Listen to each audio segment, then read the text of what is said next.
السلام علیکم ناظرین، کرائم 100 نیوز میں آپ سبھی کا خیر مقدم ہے۔ آل انڈیا مسلم مائنورٹی آرگنائزیشن کی جانب سے گول میز کانفرنس کا انعقاد عمل میں لایا گیا۔ آج بتاریخ 5 اکتوبر 2023 بروز جمعرات کو میڈیا پلس آڈیٹوریم چوتھی منزل Jamia Nizamia complex state bank of India کے سامنے ریاست تلنگانہ وقف کمشنریٹ اور عدالتی طاقت میں وقف بورڈ کی جائیدادوں کی حفاظت کرنا سابق ڈائریکٹر اقلیتی مالیاتی کارپوریشن ایم اے صدیقی تلنگانہ وقف بورڈ کے املاک کے تحفظ کے موضوع پر پریس کانفرنس کا انعقاد عمل میں لایا گیا اور تلنگانہ وقف بورڈ کو عدالتی اختیارات فراہم کیے گئے۔ وقف کمیشن کا قیام درج ذیل جائیدادیں حیدرآباد سکندرآباد وقف کے اولین مقام پر ہے۔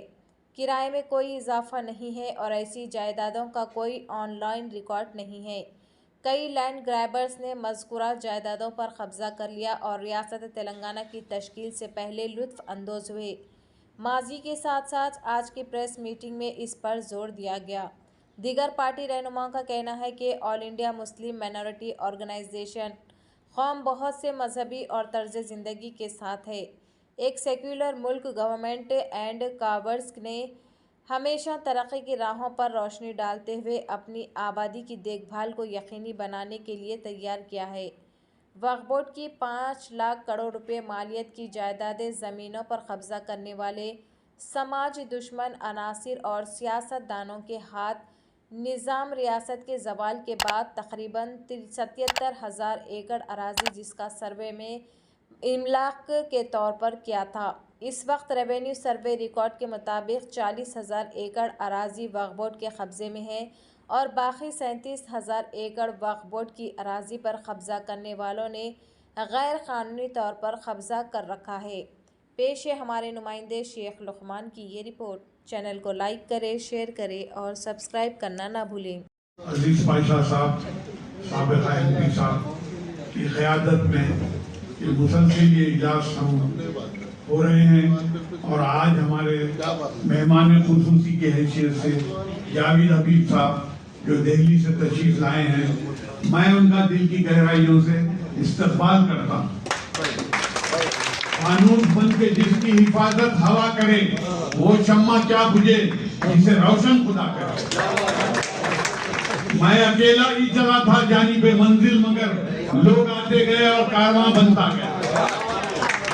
تو آج اس اجلاس کی جو ہے شان بڑھانے کے لیے ہمارے آپ کے درمیان میں جاوید حبیب صاحب تشریف لائے ہیں اور بہت ہی تفصیل سے وقف کی جائیدادوں جو جاوید احمد صاحب تشریف لائے ہیں، بہت تفصیل سے جو ہے ہم سب لوگوں کی معلومات میں اضافہ کیے۔ میں پھر ایک بار ان کا شکریہ ادا کرتا ہوں۔ تو میں اس موقع پہ یہ کہوں گا کہ میں حیدرآباد میں اس سے پہلے بھی ایک تحریک چلایا تھا، یہاں کے بہت لوگ جانتے ہیں، اور میری تحریک کامیاب ہوئی جبکہ میں ریونیو ڈپارٹمنٹ سے 200 ایکڑ زمین غریبوں میں بٹوا کے رہا۔ آج میرے ریجن سے 2000 لوگ گچی بولی کے اندر ہائی ٹیک سٹی کے پاس کروڑ پتی بن گئے۔ 2000 لوگ آج جو ہے کروڑ پتی ہیں کہ میری کچھ پریشانی تھی، میری بچی کی شادی تھی، میں 1.5 کروڑ یہاں کا مقدر ہے، تو یہ مقدر ہے۔ تو ہر آدمی کے پاس کچھ ویژن ہونا چاہیے انور صاحب۔ خالی ہم لیڈر بن جائیں تو کام نہیں ہوتا۔ رہا یہ کہ ہمارے ویژن سے ہزاروں لوگوں کو مائنورٹی فائنانس کارپوریشن میں ڈائریکٹر تھے، پیٹی لون 10-10 ہزار کا وداؤٹ گارنٹی شیورٹی کا ہم دلا کے بتا دیے۔ بورڈ کی میٹنگ میں ریزولوشن پاس کروائے اور شیورٹی معاف کروا دیے۔ ایک کو ایک دوسرے کی ایک شیورٹی دے لینا۔ ہزاروں لوگوں کو اولڈ ایج پینشن دلائے، جن کو زمانے میں 30 سال پہلے معلوم بھی نہیں تھا لوگوں کو، ہم دلا کے بتا دیے۔ ہزاروں لوگوں کو زمینات بھی دلائے۔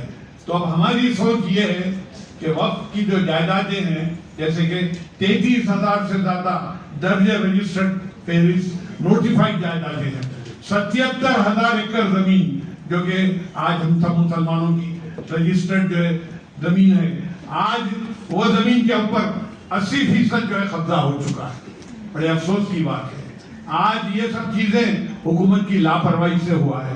میں ہمارے جاوید احمد صاحب بیٹھے ہوئے ہیں، میں ان سے ایک سوال کرنا چاہتا ہوں کہ جبکہ رحمان خان صاحب مائنورٹیز ویلفیئر کے منسٹر تھے، انہوں نے ایک پارلیمنٹری کمیٹی بنائی تھی صاحب. پارلیمنٹری کمیٹی وہ پوری جا کے رپورٹ لائی اور وہ ایک ریزولوشن بھی پاس ہوا. اس خصوص میں آندھرا کے اندر NMD فاروق صاحب جو ہے اس کے مائنورٹیز کے منسٹر تھے، تو ان سے اسمبلی میں پوچھا گیا کہ بھئی جوڈیشل پاور کب آنے والا ہے، تو انہوں نے بتایا تھا اسمبلی کے اندر، میں یاد دلا رہا ہوں کہ بھئی رحمان خان صاحب کا جو پارلیمنٹری کمیٹی ہے ریزولوشن پاس کرتی ہے، ہندوستان کے سارے ریاستوں میں جوڈیشل پاور آ جانے والا ہے. تو میں یہ جاننا چاہ رہا ہوں کہ بھئی وہ آخر وہ فائل کہاں دبی ہوئی ہے، کہاں چھپی ہوئی ہے، جبکہ پیپروں میں بھی آیا تھا، میرے پاس اس کی کٹنگ موجود ہے. تو وہ اگرچہ کہ آپ کے جو پارلیمنٹری کمیٹی کی رپورٹ اگر پارلیمنٹ میں پیش ہو جاتی اور وہ پاس ہو جاتی تو شاید میں سمجھتا ہوں سارے ہندوستان کے اندر تقریباً میں سمجھتا ہوں 2-3 ریاستوں کے اندر ہی جوڈیشل پاور ہے، کمیشنریٹ ہے اور اس کو قانونی اختیارات ہے. باقی کے کوئی ریاست کے اندر جوڈیشل پاور نہیں ہے، نہ کوئی قانونی اختیارات ہے، نہ کہ جو کہ پراپرٹی کو بچا سکتے ہیں. آج وقف بورڈ کا یہ حال ہے کہ بھئی کوئی پراپرٹی کے اوپر قبضہ ہو رہا ہے، آپ جا کے وقف بورڈ کے اندر اگر آپ اطلاع کرتے ہیں، رپورٹ کرتے ہیں تو فوری امیڈیٹلی انسپیکٹر صاحب جا کے یہاں کے ریونیو کے معماروں سے ملتے ہیں، تحصیلدار سے، تحصیلدار صاحب گرداور کو بھیجتے ہیں، گرداور صاحب جا کے رپورٹ لکھ کے لاتے ہیں، پھر وہ رپورٹ تحصیلدار صاحب RDO کو بھیجتے ہیں، لیکن جو طریقہ یہ ہے RDO صاحب جو ہے پھر ایک انسپیکٹر کو مقرر کر کے بھیجتے ہیں. اس اثنا میں پوری جو ہے آپ کے وقت کی ساری جائیداد ختم ہو جاتی ہے. تو اگر جوڈیشل پاور مل جاتا اگرچہ کہ وقف بورڈ کو پورے سارے ہندوستان کے اندر، تو تقریباً ساری جائیدادیں آج جو ہے بچ جاتی تھی. جبکہ میں اس موقع پہ یہ کہوں گا کہ سارے ہندوستان کے اندر، تلنگانہ کے اندر سب سے زیادہ جائیدادیں ہیں، جبکہ یہاں پر نظام کی حکومت تھی، مسلمانوں کا دورہ تھا، یہاں پہ مسلمانوں کا راج تھا. اس وقت جو ہے مسلمان کافی مرفع حال تھے. جب ملک کی تقسیم ہوئی جاتے وقت بہت زیادہ تعداد میں جو ہے اوقافی جائیدادیں یہاں پر چھوڑ کے گئے. تو